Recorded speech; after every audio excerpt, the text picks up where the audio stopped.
I'm Indy Nidell. And I'm Burns. And this is the Baseball History Time Machine. And this is the thrilling first episode. Thrilling! So let's go! One thing first. If you want to get these episodes ad-free, you can join our team at patreon.com. Just search for Baseball History Time Machine. Right. Okay, it's the first episode, and I wanted to have it in some way be about Babe Ruth. Because whatever you think about him, he is the most famous baseball player of all time. Some people also say the best. Is that what you're going to talk about?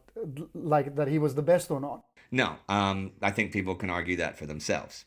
Is it maybe that he was a great pitcher too before he became the great Babe? No, I'm assuming the audience is nerdy enough that everyone here already knows that. All right, so is it maybe some sort of Babe Ruth, Shohei Ohtani comparison? No, but funny thing though, you do see a lot of Ohtani Ruth posts around the internet, but I think a lot of people, in fact I think most people, are missing the point about the whole Ruth-Ohtani comparison. All right, you've lost me a little bit. Okay, don't get me wrong, it is fun, but there's something huge that everyone seems to be overlooking about Babe Ruth. See, it's not just that, like Ruth, Shohei Ohtani is a two-way player. I mean, there have been plenty of two-way players before, and even two-way stars before.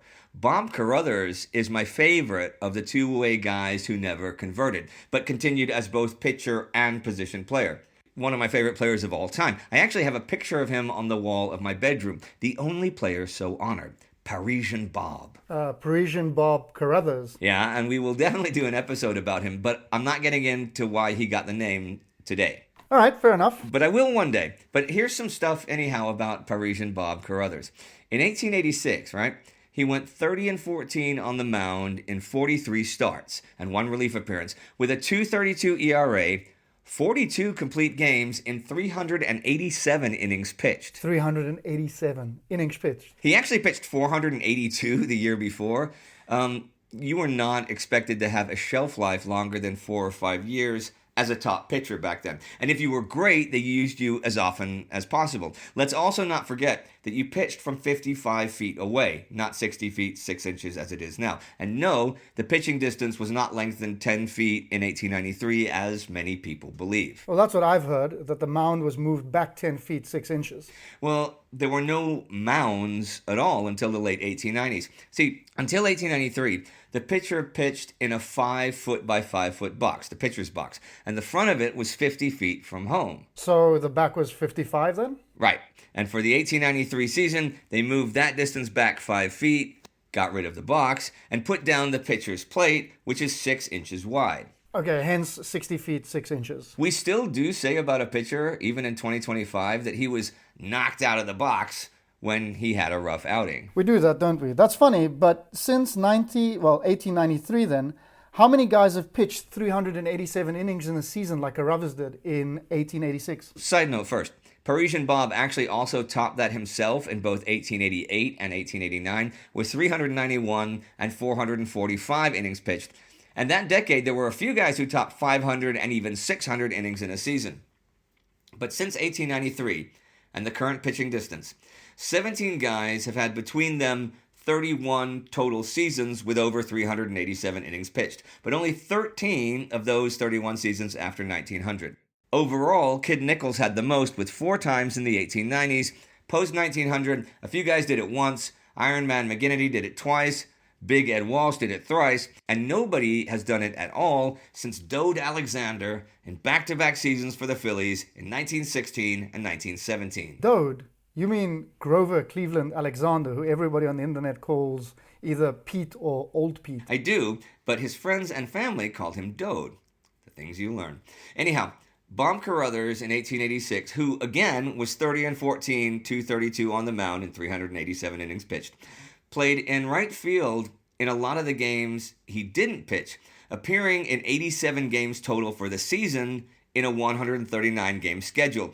And his stat line was a .334 batting average, .448 on-base percentage, and .527 slugging percentage. That led the league in on-base percentage, was second in slugging, and fourth in batting average. And his OPS was a league-leading .974.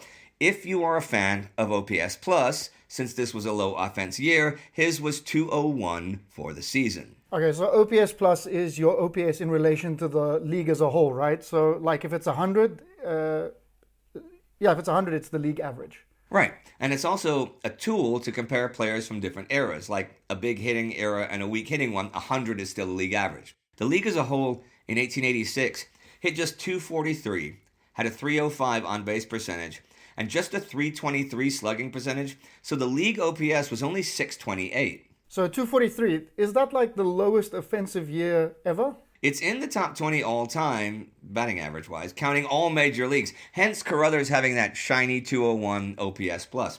By comparison, Naples-Joie, who hit 426 in 1901, the highest average in the 20th century, winning the Triple Crown and easily leading the league in on-base percentage and slugging, had a 198 OPS+. And Stan Musial in 1948, who also basically led the league in everything, had 200, both lower than Bob Caruthers in 1886, who also won 30 games pitching. So you could argue that Caruthers had a fairly good season in 1886, whether or not you're a fan of OPS+. Well, I don't think you can rely on one single stat to fully evaluate a player, no matter which it is, but I cannot imagine a more valuable player to be that good on the mound and at the bat at the same time in the same season.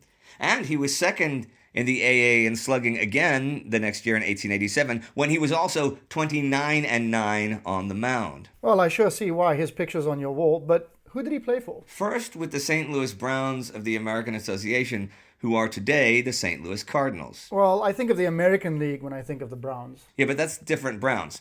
Those 20th century Browns are today the Baltimore Orioles. The Browns he played for won 4 straight pennants in the 1880s, and Caruthers was a star for the first 3. Then he was sold to Brooklyn, today's Los Angeles Dodgers, for whom he was the highest paid player in all of baseball and won another pennant in 1889. All right, so how much did he get paid then? In 1888, he got $5,500 for the season, the most in baseball history at that point. And professional baseball players, even then, of course, earned a lot more than an everyday working person earned. Much more, actually. For a 60-hour work week in the late 80s in the States, an average physical laborer of some sort got like, I don't know, $9 for like a 60-hour work week. A carpenter or someone who is a skilled tradesman would get maybe $20 a week. And that's also based on 60 hours a week? Yep, so 52 60-hour work weeks, if you were skilled, you'd maybe get like $1,000 a year, less than half of that of the unskilled. But you know, that was if you were fairly lucky. You could work 7 days a week for $30 a month in a lot of places, especially places like the mining communities where those guys didn't really have a lot of leverage. In spite of that, there were many and some successful attempts in baseball by the team owners to cap players' salaries, which led to the Players' League, a third major league in 1890, which I'm also not going to talk about today. Yeah, I thought we were going to talk about Babe Ruth. I'm getting there. So, Caruthers was a guy who didn't convert to solely pitcher or solely position player. But there are other guys who converted like Babe Ruth did, and didn't continue playing both positions, even big stars who are forgotten today. Seems to me that that's something that Ohtani might do. I mean, he's had multiple surgeries and all, and last season he predominantly batted. Well, looks like this year he's going to pitch some, right? Yeah, it does. Okay, Cy Seymour. Cy Seymour? Cy Seymour, as a pitcher, won 25 games and led the National League in strikeouts with the Giants in 1898, after also leading the league in strikeouts in 1897. But he soon blew out his arm. Well, in 1901, manager John McGraw tried him out as a full-time outfielder, and he responded with 5 straight 300 seasons, even as the dead ball era was really kicking in. In 1905, as a full-time outfielder with Cincinnati, Cy Seymour hit .377 and led the league in everything: batting average, slugging, hits, doubles, triples, RBI. But he missed the Triple Crown by 1 homer to Fred Odwell, who broke their tie for the league lead with a home run in his final at-bat of the season. That's some tough luck right there. Not for Fred Odwell, but Seymour's .377 that year was the National League batting high for the whole dead ball era, 1902 to 1920. In 1905, the National League hit .255, so Seymour hit 122 points above the league batting average. What was his OPS plus that year then? 181. Thing is, Seymour had the misfortune of being a pitcher in a huge hitters era like the 1890s, and then a hitter in a huge pitchers era like the 1900s. Ruth was exactly the opposite. I mean, Lord knows what Seymour could have done in the 1920s, you know? You got to really wonder about that. But, you know, I do digress. Nobody wants to talk about Seymour these days, sadly. And today is about Babe Ruth and what people really overlook about what he did, and which is something that even Ohtani hasn't done. Finally, the juicy stuff. It's the records, but I don't mean 60 home runs in a season or 714 total or anything like that. I mean the amazing records he set each and every year for a long while, as a pitcher and then a hitter. Yeah, I don't think I understand. Okay, Ruth played from 1914 to 1935, right? Correct. I'm just going to quickly talk through the first half of that, 1914 to 1924, and you are going to see something remarkable happen. I'm all ears. Let's go. Okay, in 1914, he appears in 4 games. Don't worry about that. In 1915, rookie pitcher Babe Ruth goes 18-8. Very respectable rookie year. But then he takes off. 1916, Ruth goes 23-12 with a league-leading 174 ERA. But beyond that, he threw 9 shutouts. Do you know how many left-handers in American League history have thrown more than 9 shutouts in a season? I'm going to guess 0 since you phrase it like that. Yep, 0. Ever.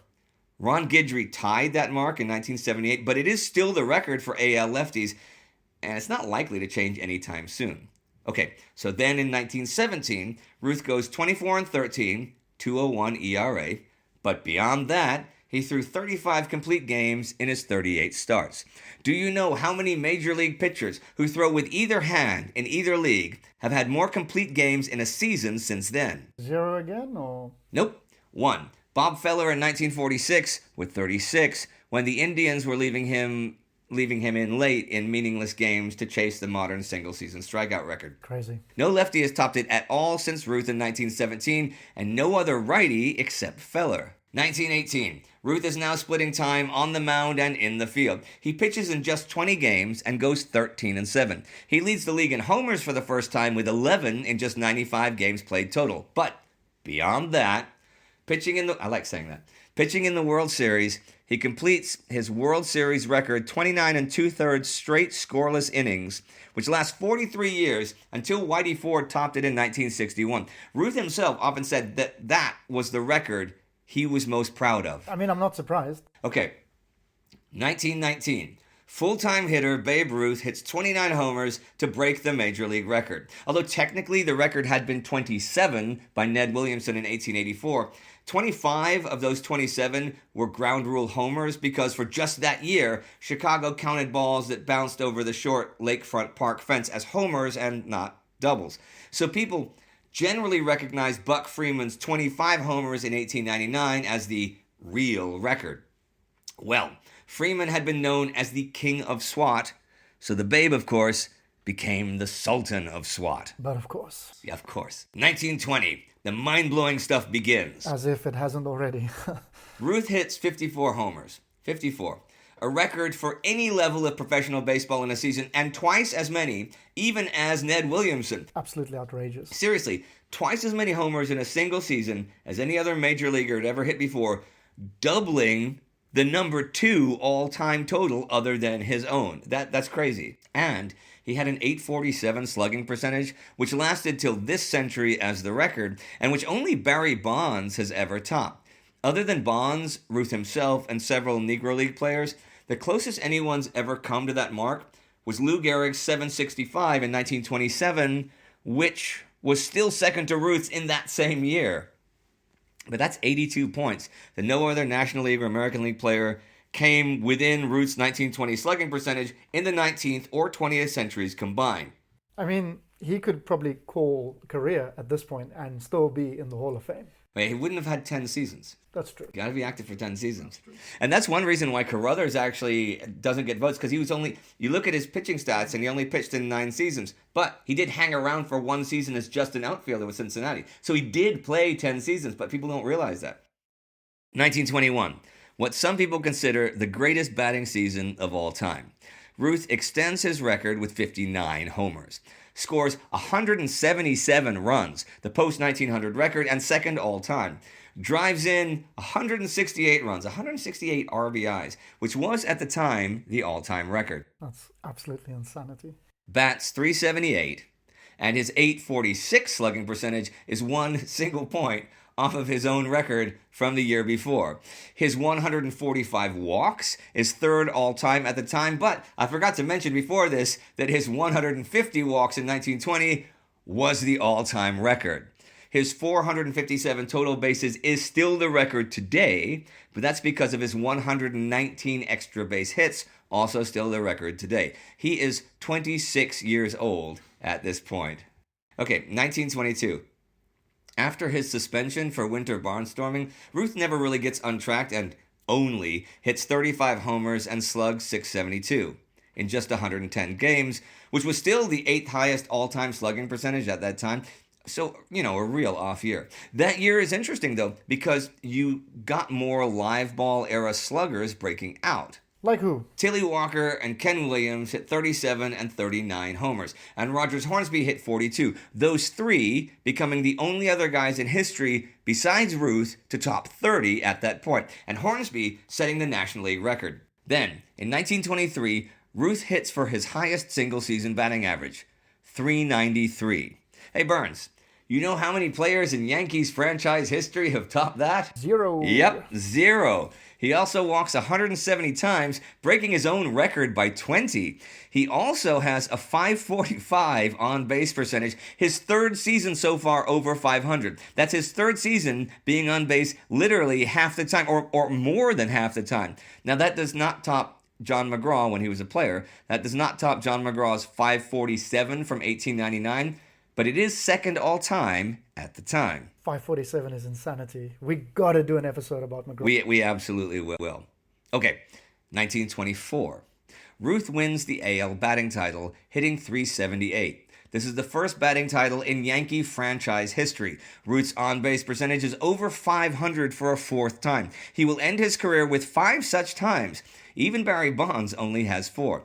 And I'm going to stop here with Ruth. Right. See, 1925 was, of course, the stomachache heard round the world, which I guess I'll have to cover one day because of all the myths and all the baloney about that. But Ruth was in bad shape and was limited to just 359 at-bats. But the records continue, 1926 and onward. Like the 60 homers in a season, right? Yeah, like that. But 1927, that year, will be a story for another day. Though fun side note, might be a long side note, but fun side note.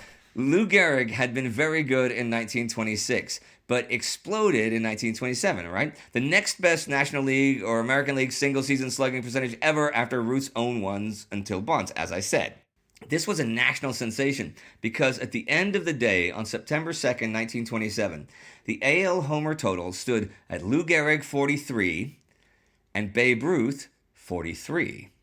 It seemed like the Sultan might be dethroned. I should also point out that other than those two gentlemen, in 1927, no one else in Major League history had ever hit 43 homers in a season, and the season still had a month to go. So what happened? Here's what happened. Ruth just plain Babe Ruthed it. In the month of September 1927, Babe Ruth hit 17 home runs in just 103 at-bats to reach the magic mark of 60. Gehrig hit but 4 homers the rest of the season to finish at 47, even with that incredible slugging percentage. So the Sultan was still the Sultan. 17 homers in 1 month is diabolical. 3 teams in the league had fewer than 30 as a whole team for that whole season, and Ruth hit 17 in 1 month. Is that still a record? No, it is not the record, actually. Sammy Sosa and a little chemical help hit 20 in 1 month in June 1998. However, Ruth's record was first broken by a rookie just a decade after Ruth set it. A rookie who hit 18 in his first month as a regular player. What kind of rookie hits 18 homers in a month? Who is that? I'm not actually going to tell you because we're going to cover that soon when I talk about the sluggers of the 1930s. I guess that means we're done for today then. No, not quite.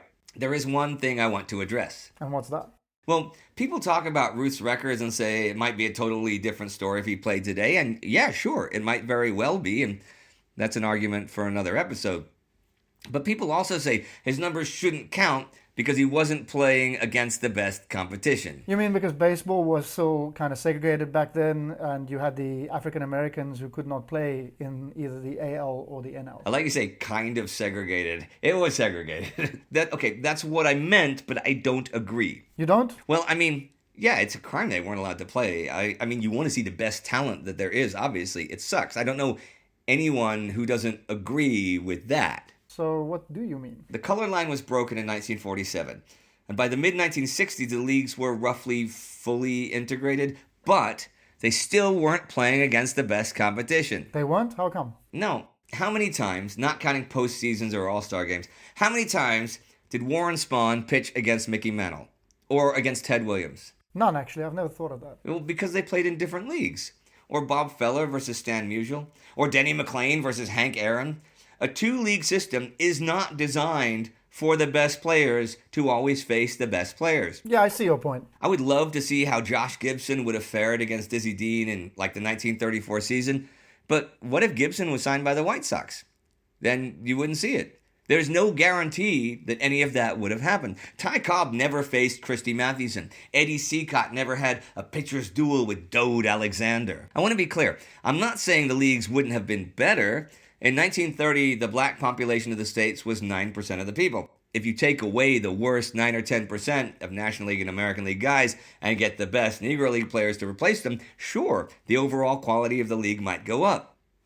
But then again, it might not. Yeah, you've lost me again. Well, in 1930, there were 72 AL pitchers that threw more than 20 innings. That's it? It is. That doesn't seem like a lot. Well, there's only 8 teams. So taking away the worst 7 or 8 pitchers, which is 10%, and replacing those 7 or 8 pitchers might make a difference, and it might not. I'm thinking here of Hub Pruett Syndrome. Hub Pruett Syndrome? Yeah, some guys just can't hit some pitchers, and Babe Ruth could not hit Hub Pruett. I've never actually heard of him.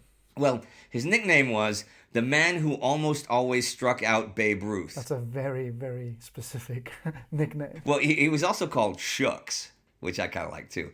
He was a journeyman pitcher who appeared in the majors in 7 seasons over a 10-year period. And other than a pretty remarkable rookie campaign in 1922, was pretty much below average. But he was anything but that against Babe Ruth. All right, so he got up against Babe. Let's hear some numbers then. He only played in the AL a short time, right? In 1922, he struck out Ruth 9 times in 15 plate appearances in 5 games, including 3 times in a game twice, which was more than a tenth of Ruth's season total in 110 games. Ruth only got 2 hits off him too, and those only the last time they faced each other that year, a homer and a single. That's domination. In 1923, Ruth faced Pruett 13 times.